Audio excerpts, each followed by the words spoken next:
Good morning all.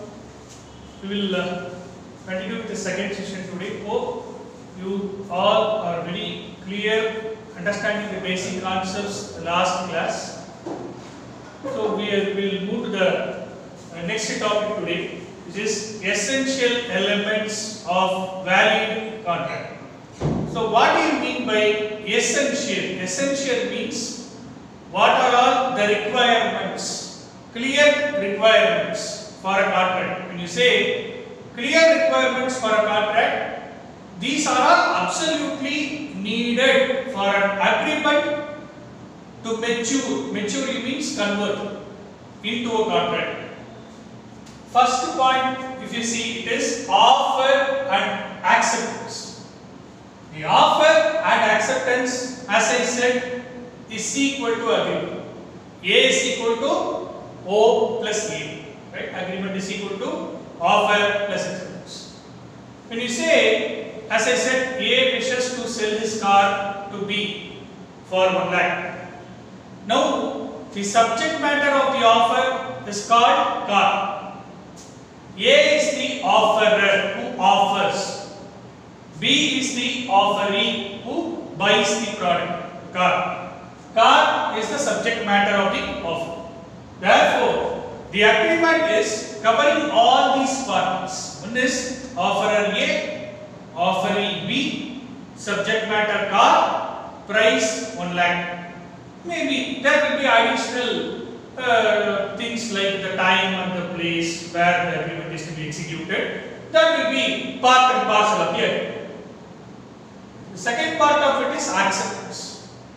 Acceptance always have to be absolute and unqualified. When you say acceptance, here in this side, A tells to B that I am going to sell my car to you for 1 lakh, as I said. Now, B has to accept as it is, because A is not saying any condition to be fulfilled by B. A is not saying anything to B. He says, I am willing to sell my car to you for 1 lakh. Now, B has to accept the car for 1 lakh, that's it. Or he can reject the offer. It is up to him. Either accept it or reject it. Rejection may be due to various reasons, like he may not have funds, he may not like the car that A is offering, the color of the car may not be there, the feature of the car may not be suited to be, etc. Various reasons. So either he may accept it or reject it. Right? So that is what is the difference. So when you say offer and acceptance is a basic terminology. These are the things which are essential to form an agreement. Second part of it is consensus added. As I said already, the basic rule which is called the Kamal-Hans and Rajhans case, where I already told you that A is the owner of Kamal-Hans, which is one of the horses, and B is another person who is the buyer of the horses. So now Kamal-Hans and Rajhans are the two major horses which A has. He is thinking of selling Kamal-Hans, whereas B is thinking of buying Rajhans. What A thinks and B thinks are totally different. Obviously, there is no consensus ad item. Consensus ad item means like-mindedness of the parties. As I said yesterday, it is like-mindedness of the parties. So, consensus ad item is one of the essential elements and requirements for an agreement to mature into the contract. Therefore, consensus ad item is very, very important. Unless there is consensus ad item, there can be no contract, even no agreement at all. Right? So this is the second part of it. If A and B, both of them as seller and the buyer, must accept the terms and conditions of the contract, the subject matter of the contract should be both equal for both A and B. If A is selling one thing, B is buying another thing, or is thinking of buying another thing, there is nothing, there is no agreement at all, there is no contract at all.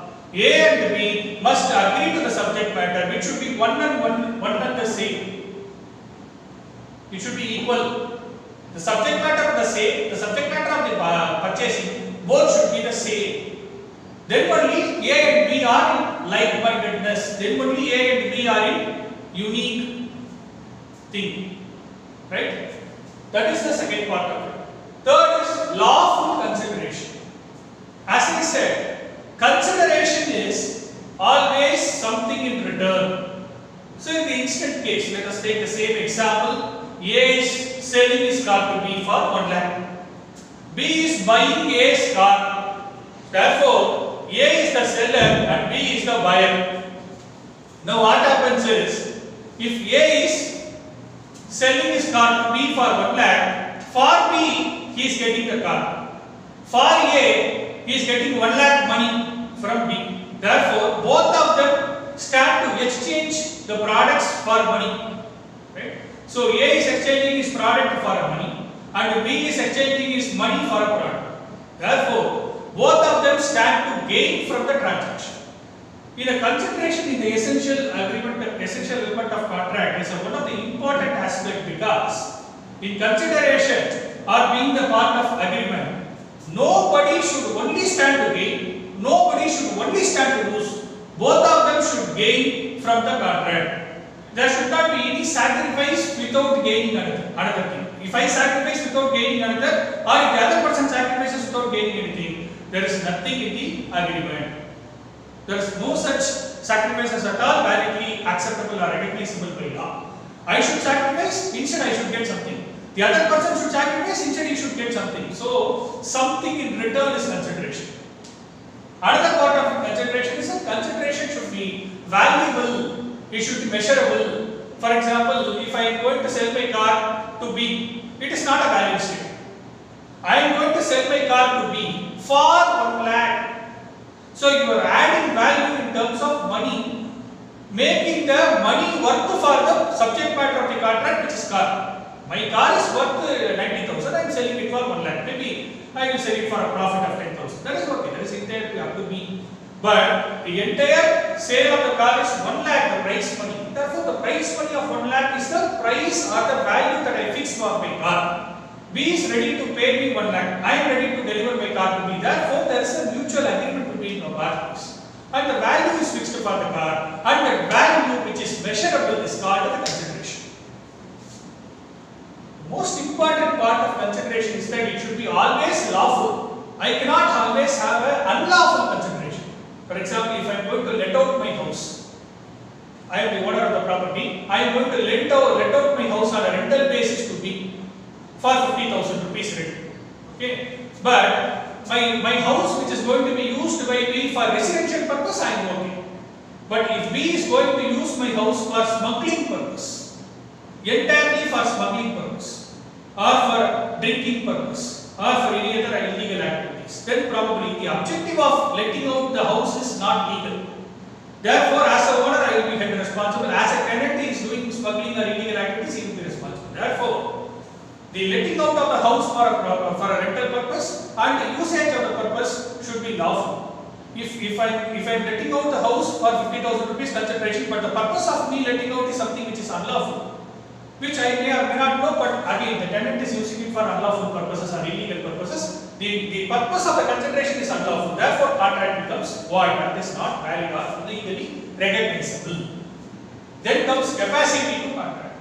The fourth important element is capacity to contract. What do you mean by capacity to contract? Capacity means the legal capability. If I am going to enter into a contract, I must be a person who should not be three of these. So if we come to capacity to contract, it is always a normal rule. Generally, under law, there will be always an exception to the main rule. Main rule will always be there. But there are always cases where we need to provide for exceptions, because everybody cannot strictly comply with the law. There can be exceptions because of the old age or because of some other legal capacity, because of some other extraordinary circumstances. We have to somewhat circumstances force us to not follow the law, but we will be in tune with the law, but there will be certain exceptions. What are all the exceptions? First is minor. Second is persons of unsound mind. Third is disqualifications. Yesterday I said here, minor is a person where he is less than 18 years of age. Any person is less than 18 years of age, as per Indian Majority Act, there is an act called Indian Majority Act, which says that a person below 18 years of age cannot be a person who is competent to enter into a contract. Person only above 18 years of age will be entered into a contract. Whereas under Guardian and the Wards Act, there is a Guardian and the Watch Act, which is applicable as per the Indian legal legislation, where it says that persons above 21 years of age will be persons who is majority. This 18 years is for normal persons. This limit of 21 years is in the case of a guardian who is taking care of minor. Where a minor is taken care by guardian appointed for this purpose by the court. In this case, the guardian is appointed by the court under the Watch Act. In that case, the minor age is 21. Otherwise, the majority age is only 18. Whereas in the case of a guardian appointed by the court for taking care of the minor, then minor attains majority at the completion of 21 years and not 18 years. Where guardian is appointed, majority age is 21. Other cases, majority age is 18 years. Then comes persons of unsound mind. What is persons of unsound mind? Lunatic, idiots, and drunken persons, intoxicated persons who are doing some kind of any injection into the body, like any intoxicated material or medicines, and they are entering into contract. They cannot be able to understand the rationale behind the contract, the purpose of the contract. They are not able to understand give a meaning to the contract. Therefore, these persons are called drunken and intoxicated persons. Drunken persons, obviously, in Tamil Nadu there are various, not only in Tamil Nadu, across India there are various shops like Tasmark, etc., where people are used to having drinking in these shops, and they are under the influence of drugs and drunken liquids. So they will not be able to enter into the contract at the time of having the liquids and those kind of drunken material, etc. So those persons cannot enter into a contract at the time they are drunken, because they are not able to understand the terms and conditions of the contract. Next is disqualified persons. What is disqualified persons? Under the law, there are certain people who are completely disqualified. They cannot enter into the contract. The person who has killed a person and is gone to the jail, then he is said to have committed a crime. He cannot enter into the contract. We call that person as convicted. C-O-N-V-I-C-T, convicted. Second is foreign ambassador. The person who comes from the foreign, but on behalf of him, he is representing a person. The person is called a foreign ambassador. Insolvent person. The person doesn't have any money, or person doesn't have any property, or is not legally capable of owning anything. That person is called insolvent person. Companies and corporations, though they are legal persons, but under the law they are not entered, they are not qualified persons. We call it as corporations, those kind of stuff. So there are certain, these are the major categories of people who are termed as an exception to the rule capacity to the contract. Other than these set of people, I think the rest of the people are very capacitated to enter into the contract. These are the exceptions. Minor cannot enter into the contract, persons of unsound mind cannot enter into the contract, and disqualified persons cannot enter into the contract. Next is free consent. The next rule is free consent. When you come to free consent, what do you mean by consent? Consent means I agree upon the terms and conditions of the contract in the same manner, in the same time, same place, and in the same sense. I give my willingness to enter into the contract. So, if I understand the terms and conditions of the contract imposed by the seller, then buyer will also give his willingness to purchase the product. If the seller is not able to express, or in case he is ready to sell this product, but he is forcing the buyer to buy this product, then there will be a problem. The buyer and the seller should be free. Neither the seller should force the buyer, or the buyer should force the seller to sell the product. Nothing like that. Both of them should be able to freely trade. Freely trade. The same way, in the same case, if I want to even go for an individual transaction, in the same case, let us take the same example. Let us keep having the same example so that students understand. A wishes to sell his car to B. Like the same for 1 lakh rupees. So A cannot force B to buy the car. At the same time, B cannot force A to sell the car. Both of them should be willing, free, likely, happily execute the transaction. There cannot be any force, physical use of threat, violence, etc. on either one. So, free consent is one of the essential element for the agreement to venture into the contract. Again, like capacity to contract, there are 3 exceptions. The same way, for free consent, there are exceptions. There are 5 exceptions here for free consent. One is coercion. The second is undue influence. Third is mistake. Fourth is fraud. Fifth is misrepresentation. Coercion, undue influence, mistake, fraud, misrepresentation. So these are the 5 important exceptions to the general rule of legals. When you come to coercion, there was a popular case law which had happened in the Indian around the Punjab region or something. Chikkamammi Raju versus Sheshamma. In this case, what happened is coercion is one of the popular thing where a person who is forcing his wife and a son to execute a release deed in favor of his brother. They were under the influence of getting killed because the person who is forcing his wife and a child used his knife and was forcing him to execute a release deed. But what happened is the wife and the child fought the moment executed the deed and they ran away from the home. They have been put to the court and the court handled this case and they said that wife could execute this, wife would always try to avoid this contract because they are under the force or they are under the influence of physical threat. Because without a physical threat, they are never even ready to execute a release deed in favor of the husband's brother. But now they were under the use of threat. As a result of this, they are forced to execute the release deed. Therefore, this release deed was held void and it would be cancelled as per the court order. So this is called coercion. So coercion is something which is use of physical threat or use of violence or use of some kind of external forces to put the parties under pressure and thereby compelling them to enter into the contract. Then comes undue influence. Undue influence is something which the law states under section 16, which is purely a kind of a moral influence where a person tries to enter into the mind of another person and they try to influence that person to enter into the contract. The best example would be doctors of today and the patients of today. For example, if I want to, if a patient goes to the hospital that I am having fever, where a doctor would always ask him to get thousands of tests done.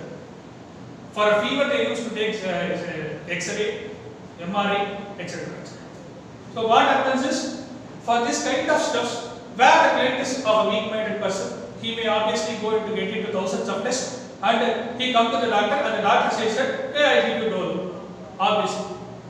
But he is put under pressure, under moral pressure, taking the advice of expert doctor. Although the client says that he is an expert doctor, whatever he says I follow, obviously he will go into thousands of tests.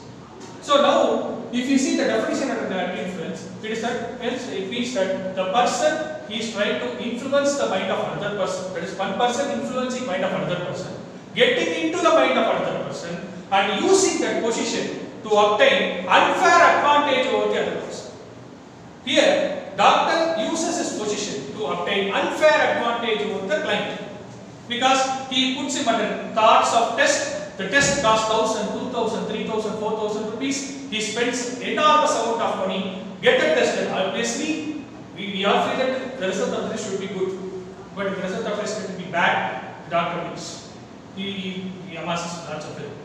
But if it should be good, fine.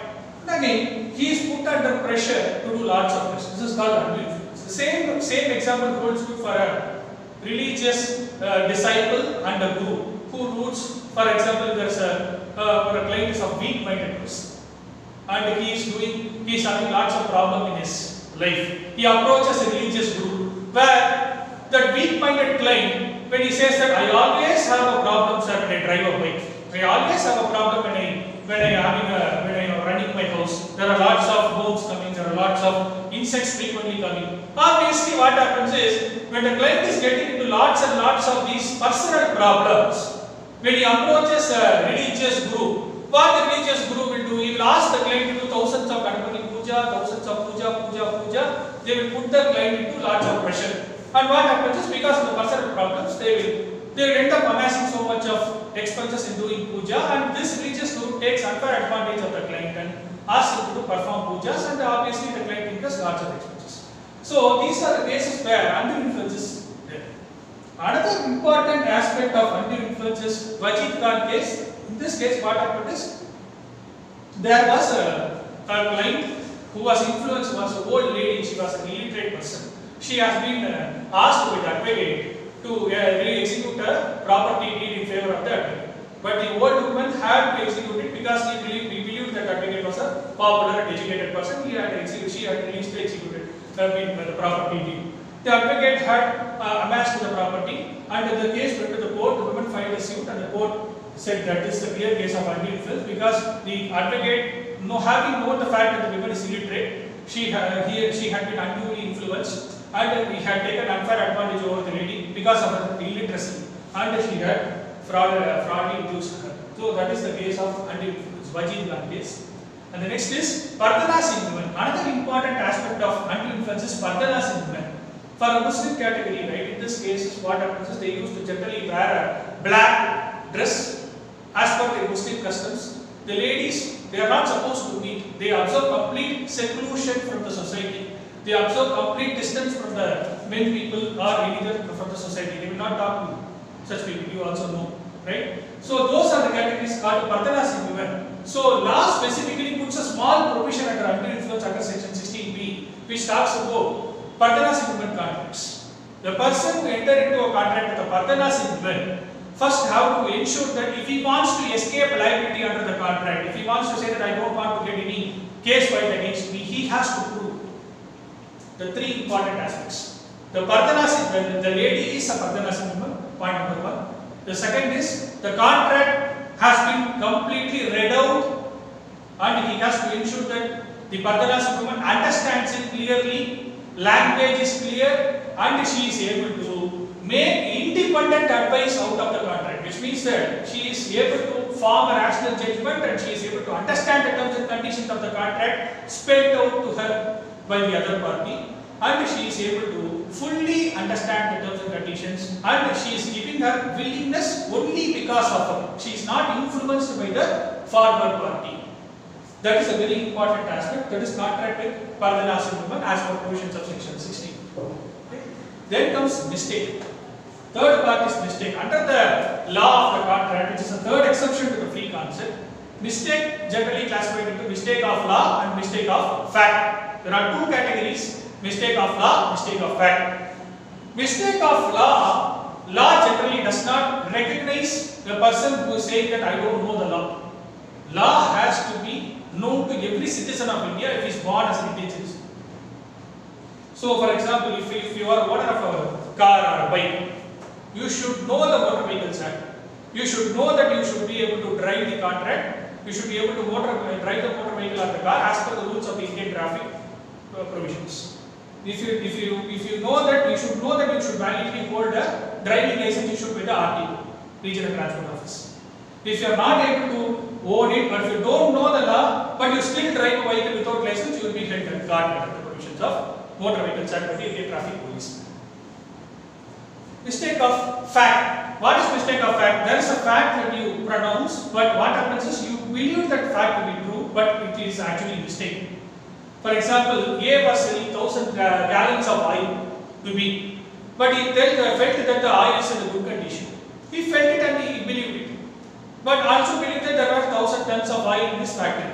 But what happened is, it ultimately ended up that 200 tons of oil was evaporated, and it was only 800 tons of oil in the factory. So it's a genuine mistake of fact, which he believes it to be a fact, but there is another mutual mistake that it is actually just a fault on his part. So in that case, law excuses it, but wants it, but don't make such mistake. Again, mistakes are classified into two, which is called unilateral mistake and bilateral mistake. When one of the parties to the contract under the mistake, but the other party is not under the mistake, it is called unilateral mistake, one party mistake. The second part is bilateral mistake, where both the parties under mutual mistake as to fact. Obviously, the contract is void because both the parties are under a common mistake. If one of them knows under mistake, the other party knows it, probably there is an opportunity for correction, because the other party would tell the former party, hey, you have made a mistake, so you need to correct this, so we need to enter into mutual agreement. Because based on the advice of the other party, the former party would correct it and they enter into agreement. There is always a chance of correction. But in the case of bilateral mistake, there is no such chances, because both the parties are under mutual mistake. Obviously, this is the result of consensus added. Second point, and this bilateral mistake will be correlated, because consensus added, what I say is, both the parties do not example, if the Kamal Hans and Raj Hans case, where A was selling Kamal Hans, whereas B was thinking he is buying Raj Hans. Both Kamal Hans and Raj Hans are white horses, but A is explicitly selling Kamal Hans, whereas B, the buyer, thought he is buying Raj Hans. There is no thought at all. Here there should be unique minded among the seller and the buyer. Both of them should be of the view they are buying the same product, same horse. That is Kamal Hans. But in this case there is a difference. Obviously, this is a result of bilateral mistake. Okay. Then comes fraud. Section 17 of the Indian Contract Act says fraud. What is fraud? When I make a statement, there are three important aspects here which a person has to observe when making a statement.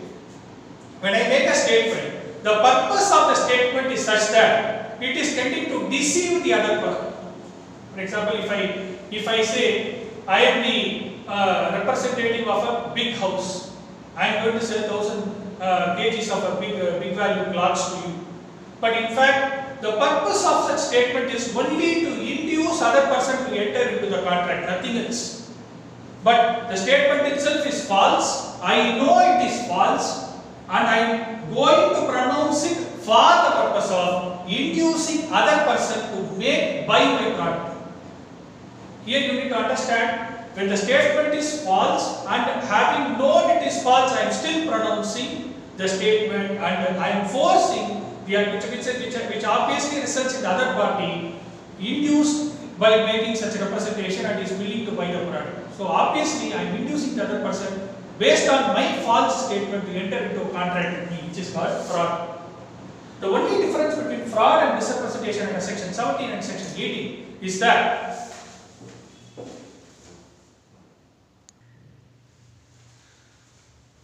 the difference between fraud and misrepresentation is that when I make a statement, the statement itself is false and I know it is false, but I am still pronouncing for the purpose of inducing the buyer to enter into the contract, right? This is the fraud. Whereas in the case of misrepresentation under section 18, I make a statement, but I believe it to be true, okay, but in fact it is not true.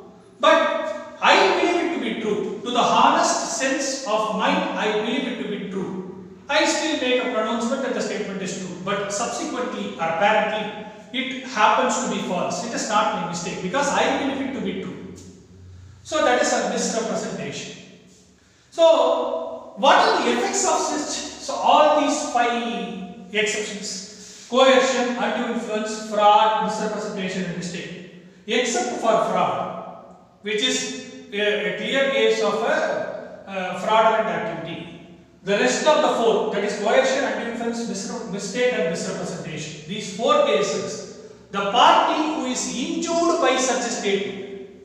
For example, in the coercion, the person is under influence of threat. The husband forced the wife to execute the release deed. So wife is under the influence of threat. Because if he doesn't execute the release deed, she will be killed. Okay, so party who is fearing the wife who is under the influence of threat. So she can avoid the contract. Avoid means she can come out of the contract and say that no, I am not ready to execute the contract with you. It is a case of voidable. Undue influence also, the party who is injured. Under the law, injured party or aggrieved party or affected party, you can use any terms. Injured, aggrieved, affected. So either of these 3 terms, party who is affected, injured or aggrieved can avoid the contract. Under mistake also the same thing. Misrepresentation is also the same thing. Whereas in the case of fraud is one area where there is a purely fraudulent activity. The purpose is deceiving the other party to enter into the contract. Therefore, for fraud alone, the party who is injured or affected or aggrieved can take 2 courses of action. One is to avoid the contract and also second is to file a suit claiming damages. Because if I were free, if I were not under the influence of fraud, without your fraudulent statement, I would have absolutely not entered into the contract. But because of your fraudulent statement, I was induced to enter into the contract and I am put into trouble. So for doing so, you will have to compensate me for the damages by way of compensation. So for which case, you will be filed a suit in the court of law claiming for fraud compensation.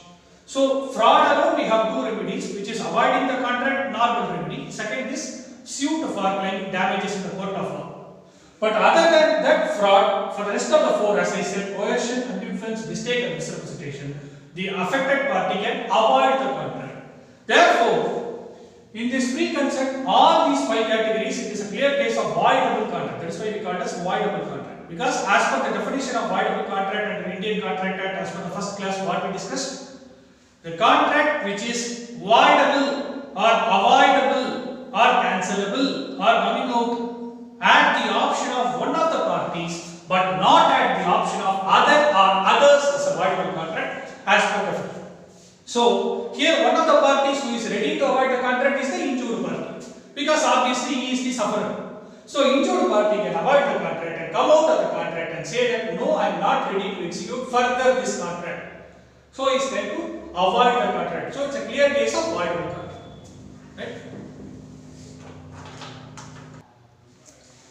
The next sixth point, what we are going to continue as a part of this topic is as a part of essential element of valid contract. Sixth point is legal relationship. Here the popular case law which I want to quote here, which probably you can also make down, is the example case which is Balfour versus Balfour. Balfour versus Balfour. Here what happened is that the husband who was in Sri Lanka, right? He wanted to take his wife to England or London country for the purpose of some job, right? So what happened is he had to transfer to London along with his wife, but they were living happily. But during the course of their living, the wife contracted a certain disease. She became ill. So the husband had to leave to again back to Sri Lanka because his employment got transferred. But he had promised his wife to be paid certain maintenance amount, okay, for which purpose he continued to agree to pay, but he also continued to pay. But as per the terms and conditions of the maintenance agreement, for certain period he paid and then he stopped. The wife filed a case in the court of law stating that this particular maintenance amount has to be continuously paid. But what happened is, the case said that, the court said that this is purely a husband-wife relationship, it is purely personal relationship. Agreements of such personal domestic nature cannot come to the contract or come to the court of law. It is something which is only legal relationship defined contracts can come to the court, not personal domestic contracts. Therefore, as a part of Balfour case, we infer the terms and conditions of the contract has to be purely and purely able to define legal relationship between the parties. You cannot always have a personal relationship defined in the contract. Obviously, the second and foremost important aspect of this topic is that whenever such contracts go to the court should be able to accept it as an evidence and pronounce the legal judgment. But in this case, it is something because husband and wife may quarrel today, they will live happily differently, right? Obviously, a father and son can quarrel today, they may be happy tomorrow. So another popular small example is that a father and a son were living happily in a house. The father said to the son that if you pass CICW exams, I will give you 1 lakh rupees. Okay, father promised the son, I will give you 1 lakh rupees. But son father said, oh, he was ready and he happily studied all throughout the night, keeping coffee table, everything. He studied and he passed the exam, CA exam in single attempt. Then he pronounced, went to the father and said that, hey father, give me 1 lakh because you promised me that I passed when I passed CA exam. Now I passed, see the result, give me 1 lakh. Father refused to pay the amount. So the son filed a case against the father in the court of law, stating that there is a violation of the terms of the contract. So what happened is the court said that it is purely a personal relationship between the father and the son. It is purely out of love and affection. There can be never such contracts at all. So the agreements should be such of nature, you should be able to define legal relationship between the parties. Personal domestic relationship will not be a part of this contract. Next part is agreement not to be declared void. So whenever we make out an agreement, it should be obvious legally enforceable. You cannot have an agreement which can be declared void, or you cannot have such agreement as not tenable, not legally acceptable. Such agreements will obviously be void. Best example is, as I said, an agreement with a minor, so agreement with an incompetent person, agreement with a lunatic, agreement with an idiot, agreement with a drunken intoxicated person. Obviously, they will not be able to understand the terms and conditions of the contract when you enter into a contract with them, when you enter into an agreement with them. When you say, you go to a lunatic, you go to a drunken person, he will be under the influence of drug. So obviously when you say, sir, I wish to give you a motorcycle for 1 lakh rupees. He said, yeah, just go and get it. So obviously he will be under the influence of credit and it will be okay for entering into the contract. Next day, we say, we got a basic approach. Obviously next day we say that we will never say, we will come and say that, oh, you came to me, you offered me motorcycle, I don't know. Because at the time he was saying yes, he was under the influence of credit. Next day, his drug is over, he is back to normal, he will not even understand, he will not even remember the terms that you pronounced to me last week. Obviously what happens is, there is a thing, right? So agreements not declared void. So agreement should be such a nature, it should not be explicitly or implicitly declared void. It should be legally acceptable, it cannot be cancelable agreement. Next point is certainty of performance.